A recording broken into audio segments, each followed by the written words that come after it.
मरियम साहबा क्या डिसाइड किया है? अभी बताते हैं, अभी बताते हैं।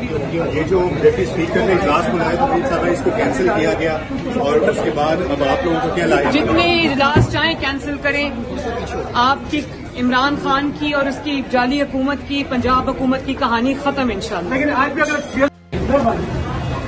मरियम साहबा क्या डिसाइड किया है? अभी बताते हैं, अभी बताते हैं। ये जो डिप्टी स्पीकर ने इजलास बुलाया तो मरियम साहबा इसको कैंसिल किया गया और उसके बाद अब आप लोगों को क्या लाया? जितने इजलास चाहें कैंसिल करें।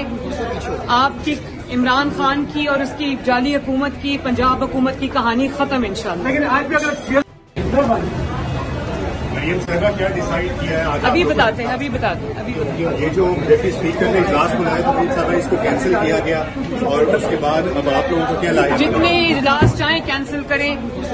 आपकी इमरान खान की और उसकी जाली हुकूमत की, पंजाब हुकूमत की कहानी खत्म इंशाल्लाह। लेकिन आज भी अगर YouTube पर गूगली न्यूज देखने के लिए youtube.com की सर्च बार में गूगली न्यूज टीवी टाइप करें। गूगली न्यूज के पेज पर सुर्ख रंग के सब्सक्रिप्शन वाले बटन पर क्लिक करना ना भूलिए। YouTube पेज पर अपलोड होने वाली वीडियो से बाखबर रहने के लिए बेल आइकन पर क्लिक कीजिए। आपको हर नई वीडियो के बारे में नोटिफिकेशन मौसूल हो जाएगा।